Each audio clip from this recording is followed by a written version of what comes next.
আমি যে রাস্তা দিয়ে গরুর গাড়ি টেনে নিয়ে যেতেছিলাম সে রাস্তায় আবার কাঁটা এলো কোথা থেকে। আজ আমার পায়ে কাঁটা লেগে আমার শেষজির কত ক্ষতি।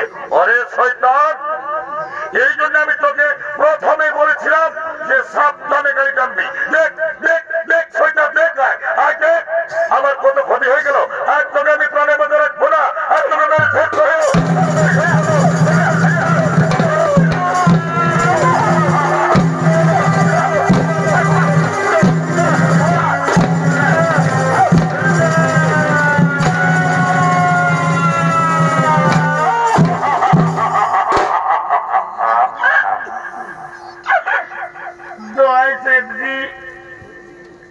তুমি আমার বাবাকে আর মেরো না সেঠজি। জানো সেঠজি, আজ আমরা 3 দিন কিছু খেতে পাইনি। আমার বাবা আমার জন্য গিয়েছিল ভিক্ষা করতে, তাই আমার বাবাকে আর মেরো না সেঠজি। আমি আপনার পায়ে ধরি সেঠজি, আপনি আর আমার বাবাকে মারবেন।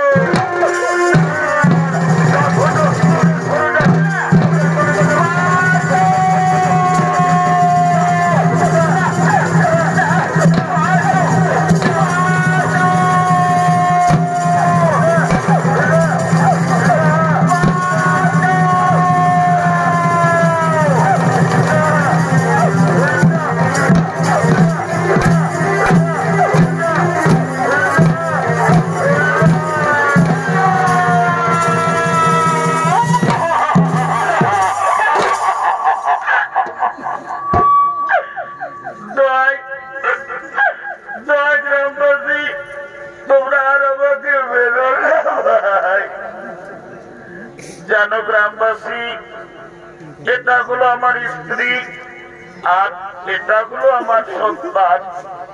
আজ আমরা 3 দিন কিছু খেতে পাইনি। খিদার জ্বালায় আমার ছেলেটির প্রাণ যায়। তখন আমি গিয়েছিলাম এক মুদি দোকানকে ভিক্ষা করতে। ওই মুদি দোকানি আমাকে ভিক্ষা দিল না, আমাকে দূর দূর করে তাড়িয়ে দিল।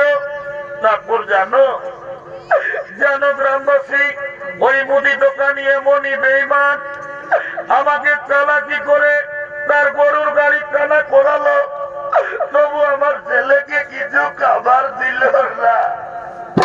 শেষে বাধ্য হয়ে এই রুটি আমি আপনাদের বাড়ি থেকে গোপনে চুরি করে এনেছি। কিন্তু এই রুটি চুরি আমি আমার জন্য করিনি, এই রুটি চুরি করেছি আমি আমার ছেলের জন্য। তাই আমাকে আর মারবেন না, আপনারা ছেড়ে দিন। আমি চুরি করেছি, আমি আমার ছেলের জন্য।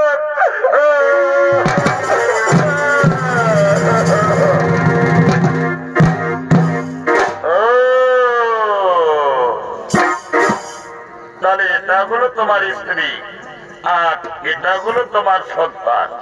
তুমি এদের জন্য আমাদের বাড়ি থেকে গোপনে,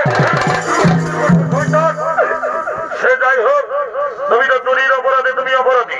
তুমি জানো না এই চুরির অপরাধের শাস্তি কত ভয়ঙ্কর? এই অপরাধের শাস্তি দেবে। আজ আমরা ঠিক করেছি তোমাদের স্বামী স্ত্রী দুজনের চোখের সামনে তোমাদের ওই ছেলেকে আজ আমরা বলি দেব।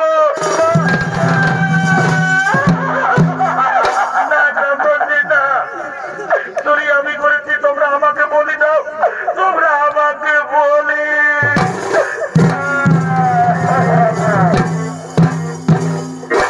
গ্রামবাসী, আমি সন্তানের মা, আমি ভিক্ষা করে, আমি পরের বাড়িতে কাজ করে আমি আমার দুধের পোকা ছেলেটিকে এত বড় করেছি। আজ আমার স্বামী চুরি করেছে, এ অপরাধের শাস্তি। আপনারা আমার ছেলেকে বলি দিবেন না। যদি আপনাদের বলির প্রয়োজন তাহলে আপনারা আমাকে বলি দিন, তবু আমার ছেলেকে ছেড়ে দিন, আমার সন্তানকে আপনারা